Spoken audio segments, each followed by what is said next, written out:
Hi, my name's Joe Cernik. I'm a member of the faculty here at Lindenwood University, and I'd like to welcome you to Insight.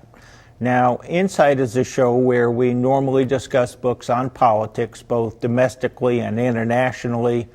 Sometimes we'll talk about a historical book that provides some insight into the present or broader trend analysis, so you can see certain developments that will matter in politics. Today we are talking about a book addressing American government. It is called Running from Office: Why Young Americans Are Turned Off to Politics, and it's written by Jennifer Lawless and Richard Fox, two university professors. I have three Lindenwood University students joining me today. To my immediate right is Alexander File. To Alexander's right is Marina Vela, and to Marina's right is Taylor Swinford.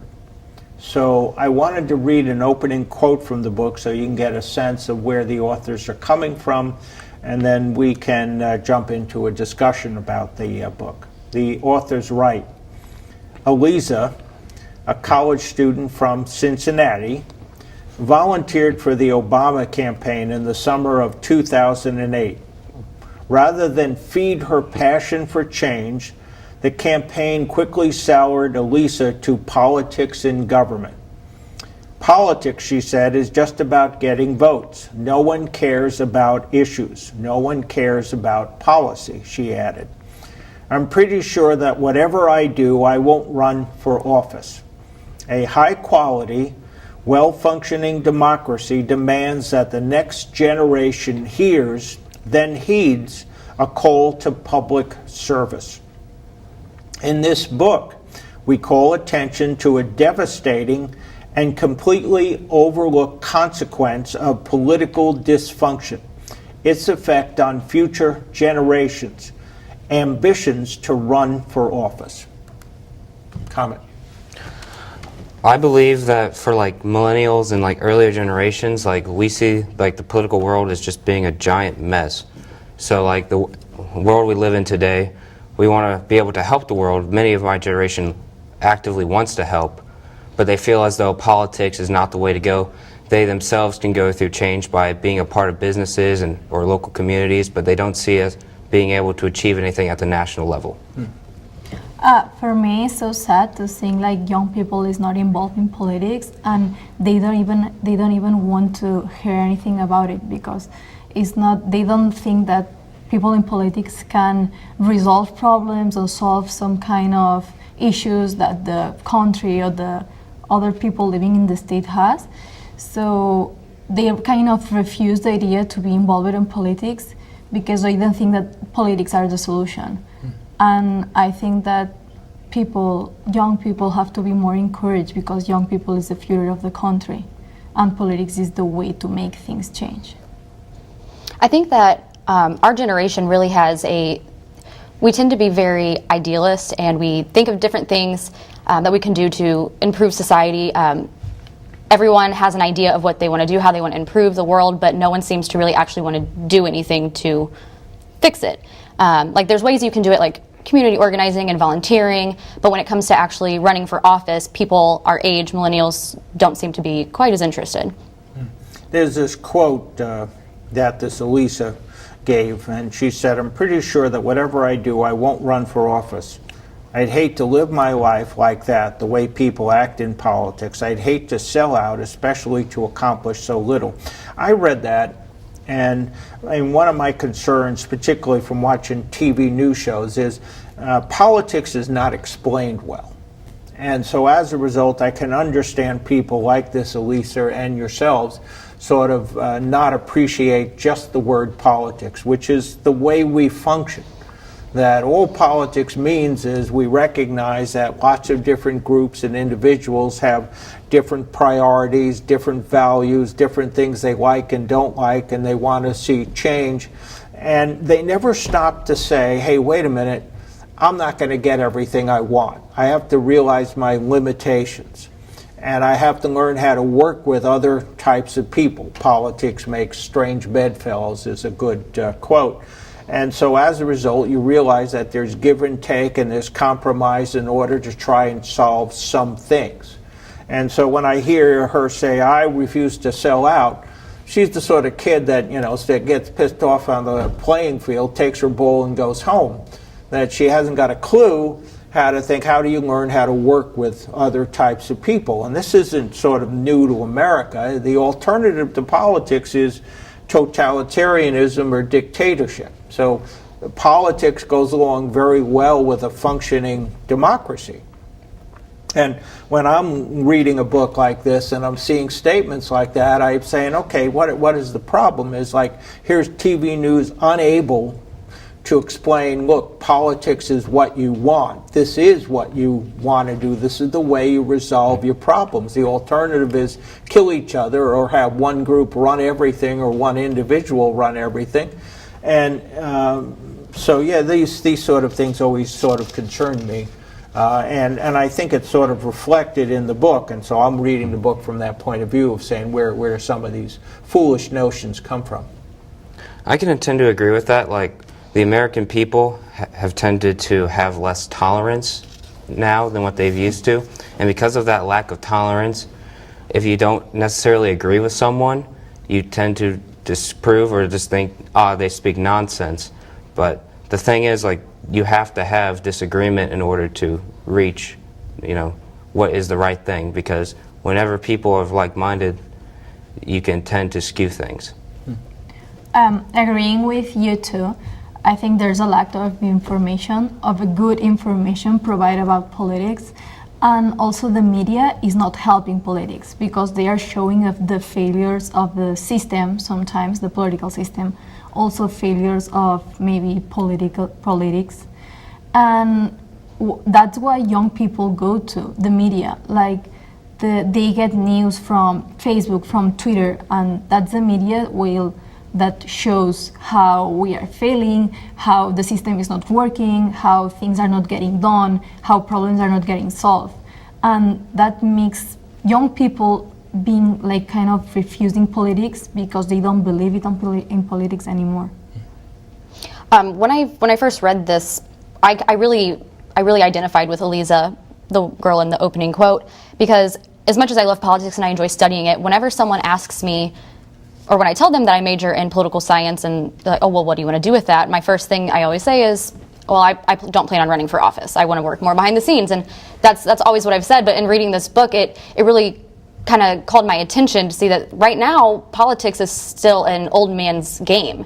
And things aren't going to change, and people my age aren't going to be satisfied with the outcomes until we start getting in the playing field, until we start running for office and we start making legislation that we want. Not everyone that's in politics right now, the older white man, is not going to understand everything that someone our age is interested in and what we are wanting from our government. So I think the authors do a really great job of trying to say, like, if you want to make a change, if you as a young person want to make a change, running for office is something that's critical to do.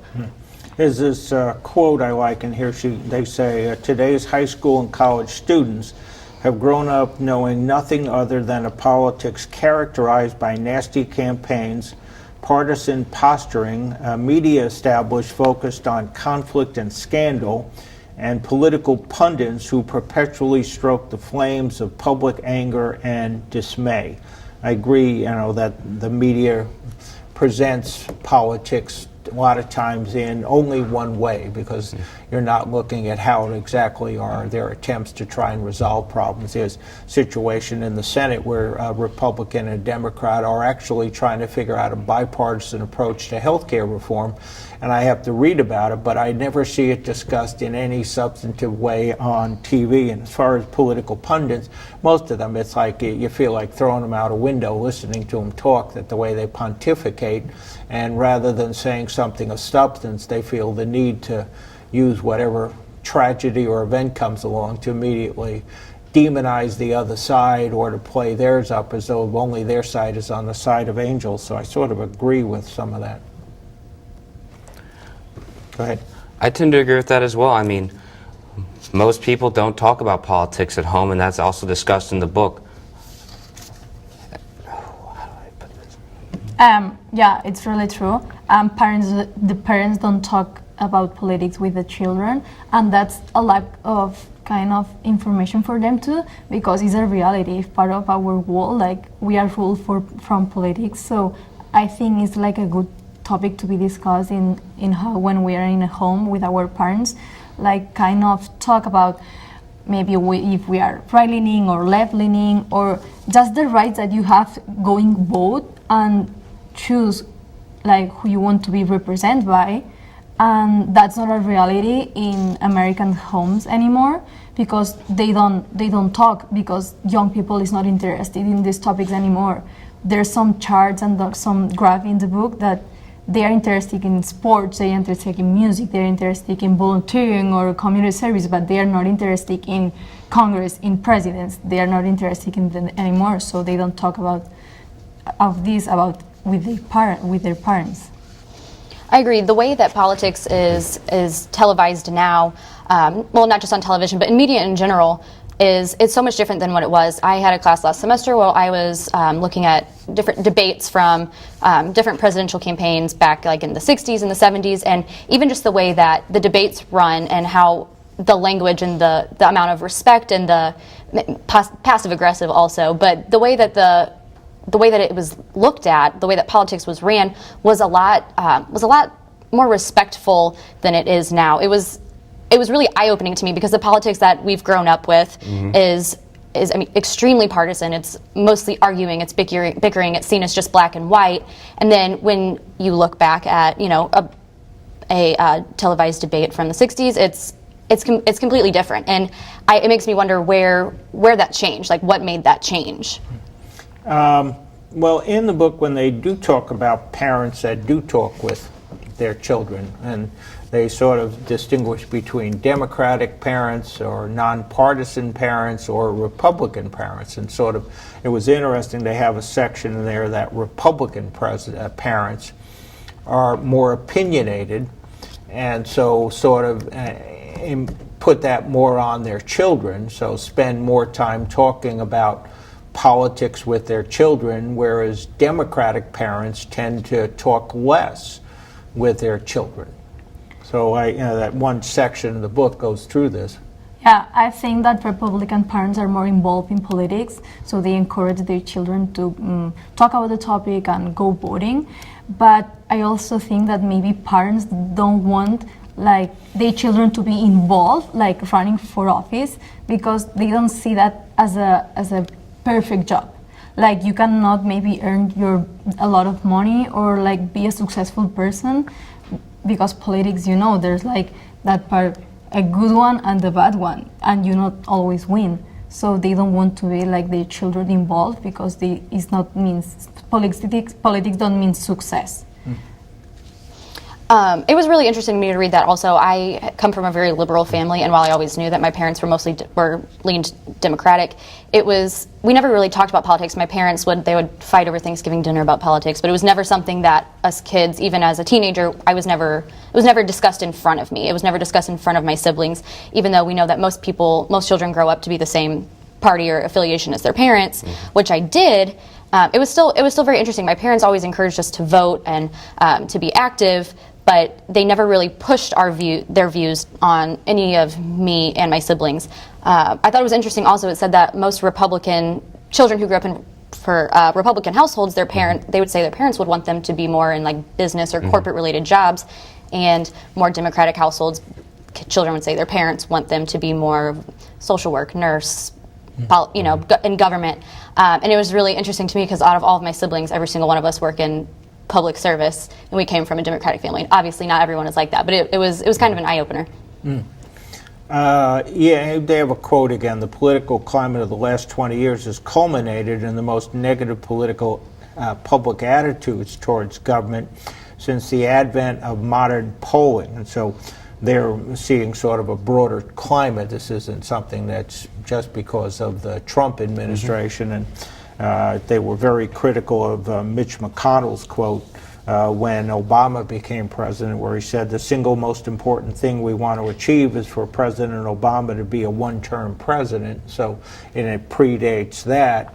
And so the book is trying to show you that a lot of these negative attitudes towards how you're looking almost in a hostile way towards government are not recent developments. They go back some time.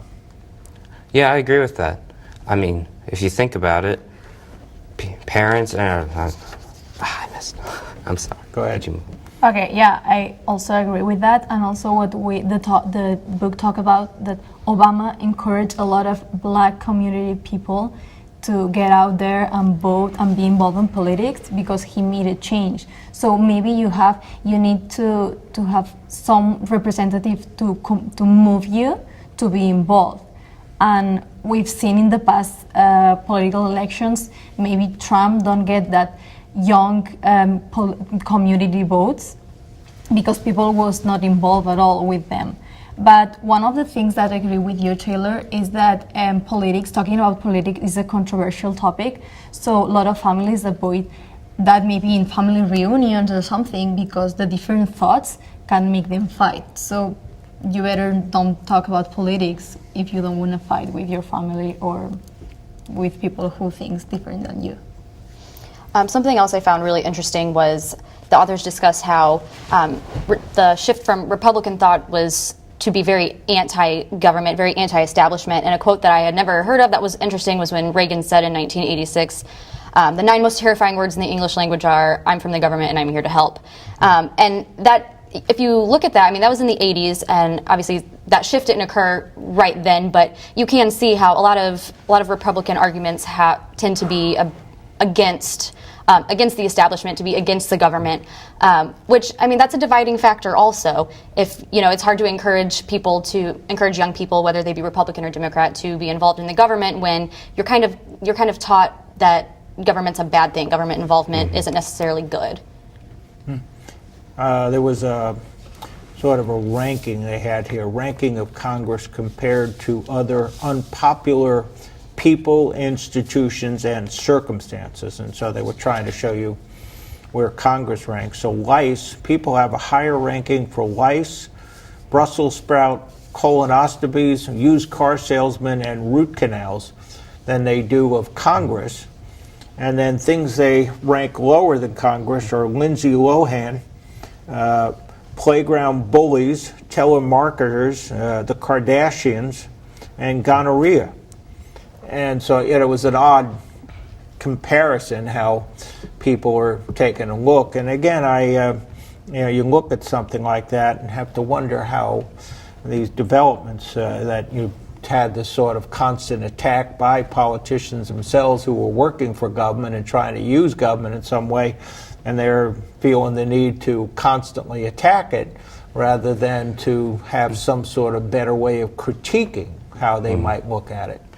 Yeah, I agree. Like, when you watch like Family Guy or South Park, if any media or like political thing is mentioned, it's normally to mock or make fun of it. It's not really constructive. Like in the 80s with like other shows, politics would be discussed, but there wasn't really a bad negative connotation to it like it is today. And this also just perceives just how bad people think the government is compared to what it used to be. In the same data that you were talking, it was so shocking for me to see that NFL replacements or even like veggies are more important than the Congress, while the Congress is like the people who made like the changes. They approve policies, they change laws, they will make like the country a better place or kind to be better for the population, for people, but they are more worried about other things, and that was so shocking for me. There was this guy in a book that they referred to who did a study of what people know at different ages, and so he was looking at younger Americans. I'm going to assume people under the age of 30. And so he said he worries about the fate of a democracy in which so few people actually know what is going on in the world around them. And so then there's whole sections in the book similar to this about sort of a know-nothingism. And so you're trying to figure out what you actually know versus what you sort of want to simply believe is true. I think that that's kind of the fault of media in general. We kind of put ourselves in a bubble. We read articles on Facebook that we want to read, and you believe it if you want to believe it or you don't believe it. People don't tend to do as much research. as they did before. And I think, I mean, it's pretty problematic. I mean, if you think of the children that are growing up right now in like the social media age, and you know, the idea of fake news, you know, I think it's going to be important to start teaching media literacy for that reason as a requirement, so we can teach these kids how to actually determine, you know, what is real, what is not, so people are actually informed instead of kind of just reading a fake article that they see on the internet. Yeah. I like to agree with that because, like, I think it's because people get lazy. Like, why would I want to look and get informed, like go website to website, you know, read a book, when I can just go on TV, go on Twitter, go on Facebook and read it, and it can be very skewed. Someone could have no idea, but I mean, Facebook and Twitter are free. You can put whatever you want. It doesn't have to be true.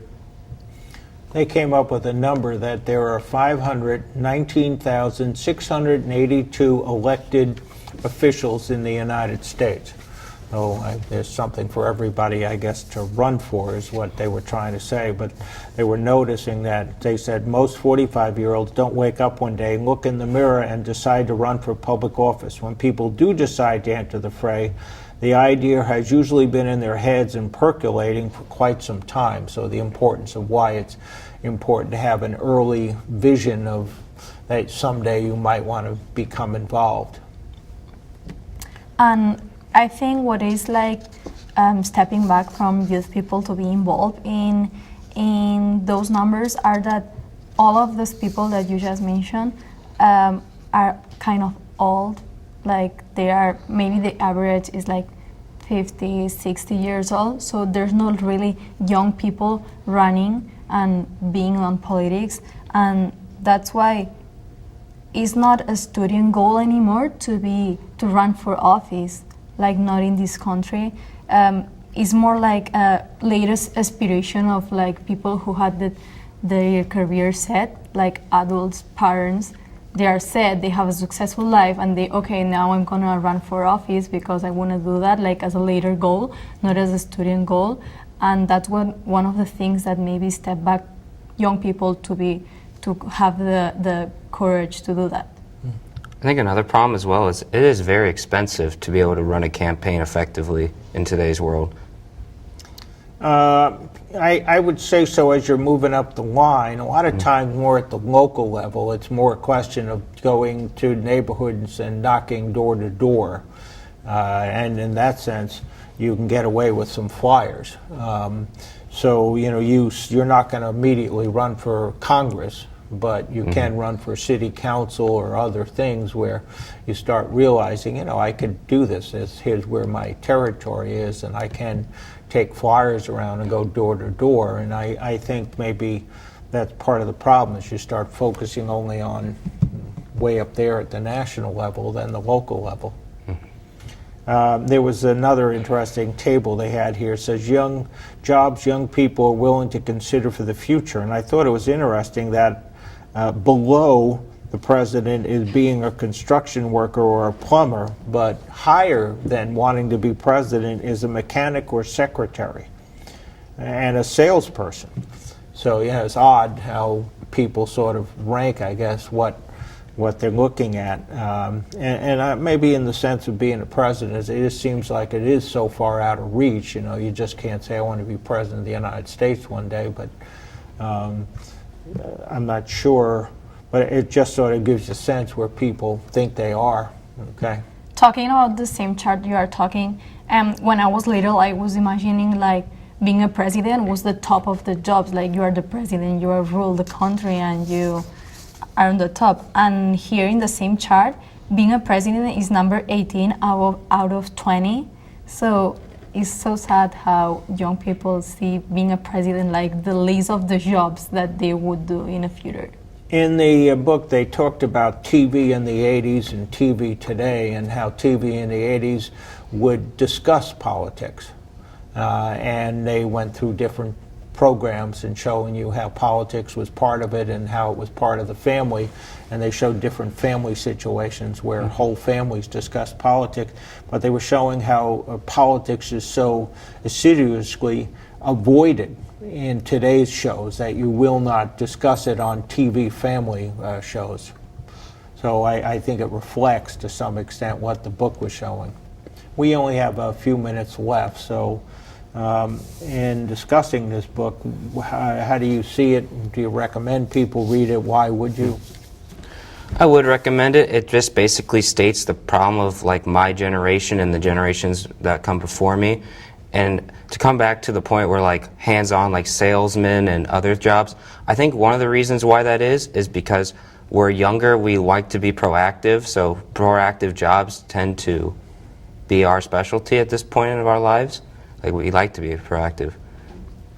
I would definitely recommend this book because I see kind of myself and a lot of my friends related with the topic of the book, and also it's interesting to know like why young people is not interested anymore or involved in politics and in what they are interested now, because technology and the new world like replace kind of politics.